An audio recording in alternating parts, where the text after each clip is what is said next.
keluar dari ruangan ini. Kalau Bapak suruh saya keluar, izin pimpinan saya keluar, Pak. Iya, Bapak bagus keluar. Karena tidak ada gunanya Bapak rapat di sini. Anda bukan buat main-mainan DPR ini. Saya tidak Tahu? main, Pak. Anda bukan buat main di sini. Saya nggak main-main. Jadi Anda itu rapat harus lengkap bahannya. Enak betul Anda di sini. Siapa yang naruh Anda kayak gini? Percuma negara naruh kayak gini, Saya ngerti? diundang, saya datang. Kurang ajar Anda. Tahu Anda jabatan Anda itu mempertaruhkan negara ini. Pimpinan, mendengarkan saja. Bapak jangan jawab dulu. Oke, Pak. Kurang ajar Anda di sini. Kalau Anda nggak senang Anda keluar. Kau pikir punya saudara kau nih semua? Ini punya negara, bukan punya pribadi.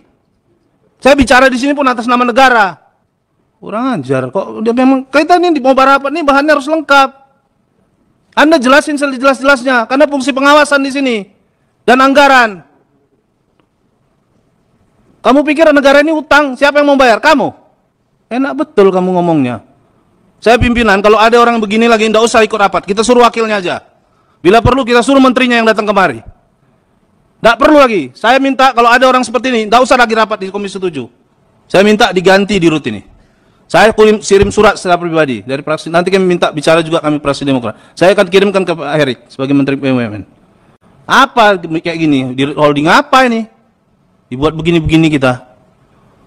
Bukan tempat main-main ini.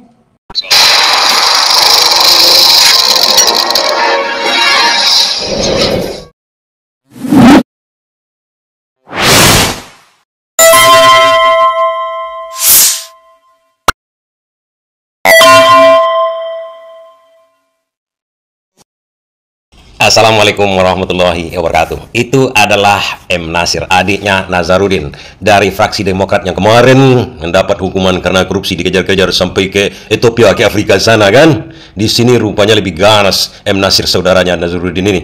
Tapi nampaknya ada udang di balik batu, ada modus sebenarnya marah-marah. Marah-marah kenapa? Bisa jadi ini Direktur Inalum ini kok mungkin kurang memberikan perhatian, begitu kan? Perhatian dalam tanda kutip. Karena begini kawan-kawan, bagi yang tahu perekonomian, keuangan, ini yang dilaksanakan oleh Direktur Inalum pada waktu itu, ini zaman dulu, DPR zaman dulu kan, itu dilaksanakan oleh Inalum atau direkturnya itu hal yang biasa, dan malahan menguntungkan kepada Inalumnya sendiri, Indonesian Aluminium kan. Coba kita tengok dulu, kenapa M. Nasir nih ngamuk kepada Direktur Inalum ini. Sumber dana yang Bapak bilang tidak pakai jaminan tadi untuk mengantisipasi. Ini dari pasar modal, Pak. Jadi Iya. pasar modal Bagaimana seluruhnya.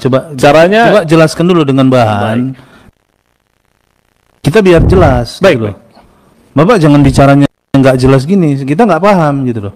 Ya. Dari mana orang bisa dapat uang tanpa pakai jaminan gitu loh? Ya. Dan itu yang memang selalu saya kerjakan, Pak. Kita pinjam nggak pakai jaminan, Pak, kalau dengan saya, Pak. Oh, iya makanya coba. Ya, jadi itu datanya penerbitan obligasi biasa di pasar modal, dan itu terjadi di Jakarta juga ada. Kebetulan yang kami terbitkan itu adalah global bond, di mana kami menerbitkan dasar apa obligasi. mereka ngasih jaminan kasih pinjaman? Karena mereka melihat kemampuan kita ke depan untuk membayar. Mereka tidak ragu bahwa kita mungkin nanti akan default dan sebagainya. Makanya mereka. Jadi kalau mau tahun membayar. depan kita nggak bisa bayar, gimana? Kita harus cari cara untuk bisa bayar, Pak. Saya optimis bisa bayar, dan semua yang memberikan pinjaman optimis untuk bisa bayar. Hah? Utang lagi maksud Bapak? Kalau toh harus berhutang lagi dan ada yang memberikan hutang, itu opsi, itu termasuk salah satu opsi. Duh. Kalau memang kita susah ya, tapi saya optimis bahwa akan bisa membayar, dan juga yang memberikan pinjaman optimis akan bisa membayar.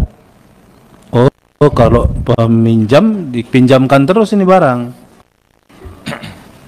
Saya sekarang bagaimana menyelesaikan masalahnya? Bukan Bapak kita suruh duduk di situ, suruh cari pinjam utang, bukan. Kalau orang keuangan pasti paham kawan-kawan, tapi yang kita soroti di sini adalah cara etikanya itu. Kok sampai harus ngamuk-ngamuk begitu kan? Santai aja lah ya bro ya. Katakan Anda keluar aja dari ruang rapat. Ini kan menurut saya sesuatu yang nggak etis diperagakan oleh seorang wakil rakyat. Dan yang tidak jelas dari jawabannya Pak Dirut Inalum, atau ada sudut pandang lain? saya kira jawaban Pak Dirut jelas ya, dan pengandaian Pak Dirut, Pak Nasir paham global bond itu apa, dan pengandaian Pak Dirut juga Pak Nasir paham apa itu Freeport. Jadi dia adalah anggota Komisi 7 sebagai partner dari. Nah, kalau Nasir ini paham, kenapa harus mengamuk-ngamuk? Apakah alibi alasan dia yang salah kan begitu? Tapi ternyata hal ini cuma sepertinya modus. Modus itu apa? Kalau marah-marah mungkin sekali ini. Ada juga dengan cara yang membujuk. Ada sindiran dan macam-macam. Coba kawan-kawan perhatikan video berikut ini. Kalau periode kemarin, pas dapil saya butuh sarung, saya WA Bu Dirut, langsung dikirim 2000 sarung. Sekarang satu sarung pun udah nggak bisa. Katanya harus ke Pak Erik semua gitu. Nah, ini ada undangan.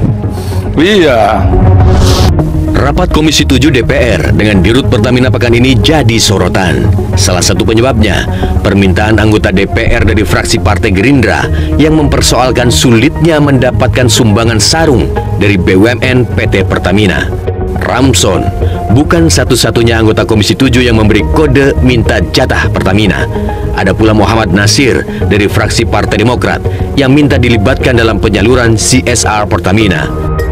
Ini bulan puasa, bulan Ramadan berkah. Jadi seperti yang disampaikan Pak Gandum tadi, banyak doa, kurang sedekah, ya impaknya mungkin kurang Bu. Nah mungkin ya teman-teman nanti bisa melanjutkan penyaluran ini. Ditambah lahir batin. Ya, ditambah lahir dan batin. Mudah-mudahan selesai.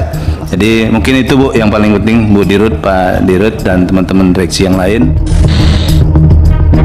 Perilaku tak terpuji anggota Dewan ini ternyata sudah lama terjadi. Muhammad Nasir yang merupakan kakak mantan Bendahara Umum Partai Demokrat M. Nazarudin juga terekam kamera saat meminta dilibatkan dalam penyaluran CSR Pertamina pada 2020. Nasir bahkan meminta Corporate Secretary Pertamina diganti bila tidak mengakomodasi keinginannya.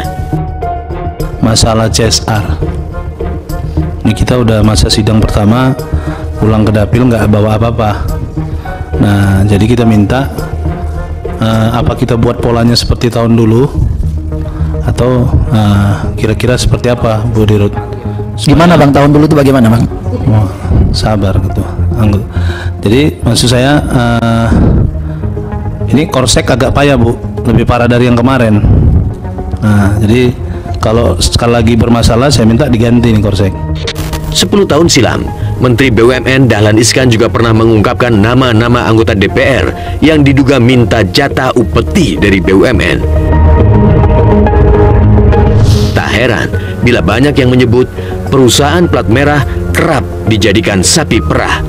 Padahal Menteri BUMN Erick Thohir sudah mencanangkan perubahan tata kelola BUMN menjadi korporasi yang profesional. Kalau udah tahu kita seperti itu, bukan salah mungkin tuntutan mahasiswa masalah bubarkan anggota DPR. Kalau saya ganti aja seluruhnya anggota DPR yang bermasalah, kan itu yang bagus. Dan kita juga mengerti ini bukan oknum, bukan per orang per orang. Di rapat komisi saja yang disiarkan secara umum, secara publik itu melihatnya, mereka berani berkata seperti itu. Coba bayangkan di tempat-tempat gelap, di belakang yang tidak ada kameranya, apa yang terjadi? Ingat, saya tidak mendukung bubarkan DPR, tapi saya ganti seluruh anggota DPR yang bermasalah seperti itu, dan kita juga mendukung sebenarnya undang-undang perampasan aset. Tapi kalau anggota DPR seperti itu, masuk akal kan? Kalau undang-undang perampasan aset tidak mau diberlakukan oleh anggota DPR, tidak mau dibahas oleh anggota DPR, tandanya itu saja kawan-kawan, kalau tidak juga diundangkan undang-undang perampasan aset untuk tahun ini, tahun 2025 ini, artinya apa? Artinya mereka takut. Mereka yang akan duluan masuk penjara gara-gara undang-undang perampasan aset tersebut. Artinya apa? Kalau tidak diundangkan, pembahasan undang-undang itu tidak rampung, artinya sebagian besar anggota DPR bermain di situ. Kenapa saya katakan sebagian besar bermain? Bukankah untuk pengesahan undang-undang itu adalah suara mayoritas dari anggota DPR kalau di voting, kemudian tidak juga dibahas, tidak juga diberlakukan, tidak juga disahkan undang-undang itu, berarti sebagian besar anggota DPR kan terancam. Berarti tak mau memberlakukan undang-undang itu. Kenapa mereka tidak mau? Mereka terancam masuk bui. Terima kasih ya.